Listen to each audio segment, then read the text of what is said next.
Interpretação: os ingleses achavam que podiam entrar na Escócia quando quisessem, impunemente. Os escoceses eram mal equipados e sua liderança estava muito dividida, vendo tamanha fragilidade, o que impediria a conquista pelos ingleses. Tentando impedir o que parecia inevitável, Robert Bruce desenvolveu uma nova estratégia. Quando os ingleses atacavam, ele não os enfrentava diretamente, ele perderia. Em vez disso, ele os atingia de forma indireta, mas onde doía, fazendo exatamente o que os ingleses estavam fazendo com ele, arruinando seu país. Ele continuou pagando na mesma moeda até que os ingleses compreenderam que, sempre que atacassem a Escócia, teriam um nariz sangrando em troca, eles perderiam terras cultiváveis valiosas, seriam assediados, lutariam em condições terríveis. Aos poucos eles foram perdendo a fome de combate, depois finalmente desistirão. A essência dessa estratégia de dissuasão é a seguinte: quando alguém o atacar, ou ameaçar, você deixa claro que essa pessoa sofrerá em troca. Ele ou ela talvez seja mais forte, talvez seja capaz de vencer batalhas, mas você fará com que pague por cada vitória. Em vez de enfrentar essa pessoa diretamente, você fere algo que ela valore, algo perto de casa. Você a faz compreender que sempre que o importunar pode esperar pelos prejuízos, mesmo que em escala menor. A única maneira de fazer você parar de atacá-la de seu modo irritante é parando de atacar você. Você é como um marimbondo em sua pele, a maioria das pessoas deixa os marimbondos em paz. 3 em uma manhã, em 1474, o rei Luís XI, 1423-83, o infame Rei Aranha, assim chamado porque sempre tece as tramas mais intrincadas e bem concebidas contra seus inimigos, entrou em um veemente discurso retórico contra o Duque de Milão. Os cortesãos presentes naquele dia de janeiro escutaram atônitos enquanto o rei, normalmente controlado e prudente, se prolongava em suas suspeitas. Embora o pai do duque tivesse sido um amigo, não se podia confiar no filho. Ele estava trabalhando contra a França, desrespeitando o tratado entre os dois países. E o rei não parava de falar. Talvez ele devesse tomar uma atitude contra o duque. De repente, para a aflição dos cortesãos, um homem saiu sorrateiramente da sala. Era Christopher da Bollate, o embaixador milanês na França. Bollate fora recebido muito bem pelo rei no início da manhã, mas depois recuara para o fundo da sala. Luís deve ter esquecido que ele estava ali. A diatribe do rei poderia causar uma boa confusão diplomática. Tem uma ferramenta que se chama HeyGen, que ela cria vídeo no seu lugar. Olá, o que você está vendo aqui agora? Mais tarde naquele dia, Luís convidou Bollate para seus aposentos particulares e, reclinado em sua cama, iniciou uma conversa aparentemente casual. Começando a falar de política, ele se descreveu como um defensor do Duque de Milão. Ele faria qualquer coisa, disse, para ajudar o Duque a expandir seu poder. Em seguida perguntou: diga-me, Christopher, o que eu disse esta manhã em conselho lhe foi relatado? Diga-me a verdade, não foi um cortesão que lhe contou. Bollate confessou que, na verdade, estivera na sala durante o falatório do rei e tinha escutado pessoalmente suas palavras. Luís respondeu que ele tinha suas dúvidas a respeito do duque e motivo para estar zangado, mas aí mudou imediatamente de assunto para algo agradável e Bollate no final saiu. No dia seguinte, o rei enviou 3 conselheiros para visitar Bollate. Ele estava confortável em seus alojamentos. Estava contente com a forma como o rei o tratava. Eles poderiam fazer alguma coisa para melhorar sua estadia na corte francesa. Eles também desejavam saber se ele ia transmitir as palavras do rei ao duque. O rei, disseram, considerava Bolat como um amigo, um confidente, ele estava simplesmente dando vazão às suas emoções. Não significa nada. Bolat devia esquecer tudo. Claro, nenhum destes homens, os conselheiros, os cortesãos, Bolat sabia que o rei havia feito tudo isto de propósito. Luís estava certo de que o pérfido embaixador, a quem ele dificilmente considerava um amigo, muito menos confidente, relataria o que ele havia dito em detalhes ao duque. Ele sabia que o duque era traiçoeiro, era exatamente assim que Luís queria lhe dar um aviso. E parece que a mensagem foi entendida. Durante vários anos depois disso, o duque foi um obediente aliado. Interpretação: o Rei Aranha era um homem que sempre armava vários movimentos com antecedência.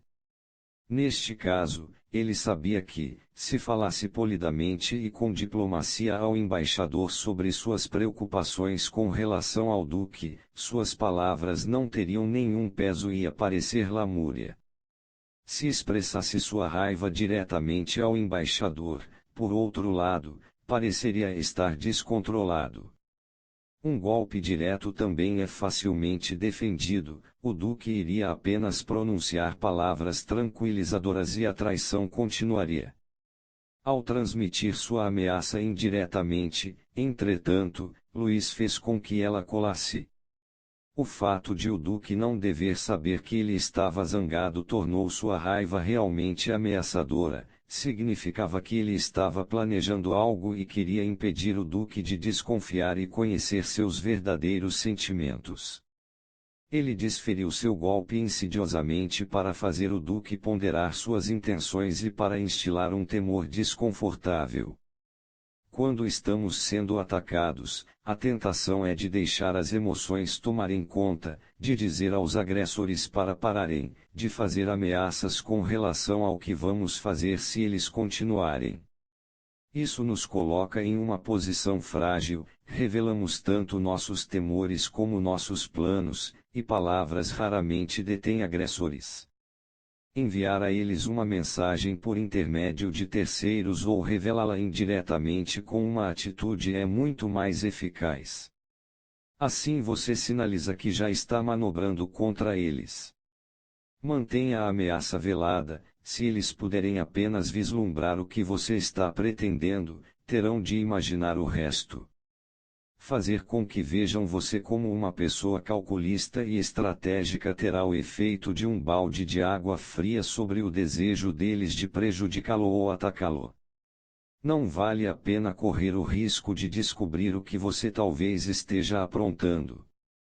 4. No início da década de 1950, John Boyd, 1927-97, serviu com distinção como piloto de combate na Guerra da Coreia.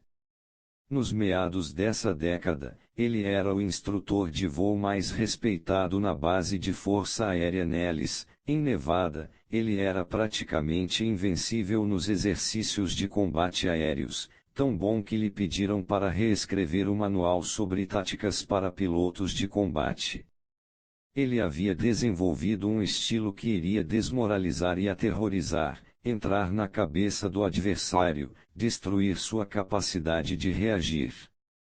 Boyd era inteligente e destemido.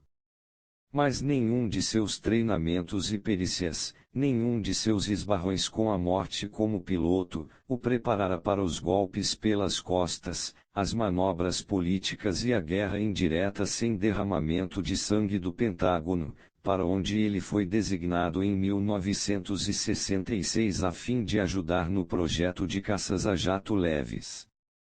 Como o Major Boyd logo descobriu, os burocratas do Pentágono estavam mais preocupados com suas carreiras do que com a defesa nacional. Estavam menos interessados em desenvolver o melhor novo avião de combate do que em satisfazer fornecedores, muitas vezes comprando novos equipamentos tecnológicos independentemente de sua conveniência. Boyd, como piloto, havia aprendido a ver todas as situações como uma espécie de combate estratégico. e neste caso ele decidiu transferir suas habilidades e estilo de guerra para as selvas do Pentágono. Ele ia intimidar, desencorajar e ser mais esperto do que seus adversários. Boyd acreditava que um caça a jato aerodinâmico do tipo que ele estava projetando poderia ter um desempenho melhor do que qualquer outro avião no mundo. Mas os fornecedores odiaram seu projeto, porque era barato, não colocava em destaque a tecnologia que eles estavam tentando vender. Enquanto isso, os colegas de Boyd no Pentágono tinham seus próprios projetos prediletos. Competindo pelo mesmo pote de dinheiro, eles faziam de tudo para sabotar ou transformar o projeto dele. Boyd desenvolveu uma defesa, externamente ele parecia meio bobo. Vestia ternos surrados, fumava um charuto desagradável, mantinha no olhar uma expressão desvairada. Parecia ser só mais um piloto de combate sentimental, promovido rápido e cedo demais. Mas nos bastidores ele dominava cada detalhe. Fazia questão de saber mais do que seus adversários, podia citar estatísticas, estudos e teorias de engenharia para sustentar seu próprio projeto e abrir furos nos deles.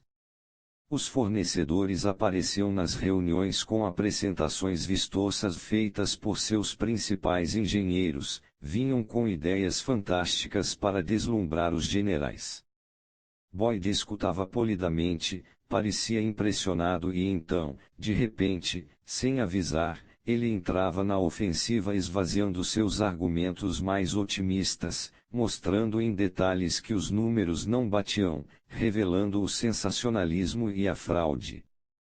Quanto mais eles protestavam, mais perverso ele ficava, rasgando pedacinho por pedacinho o projeto deles.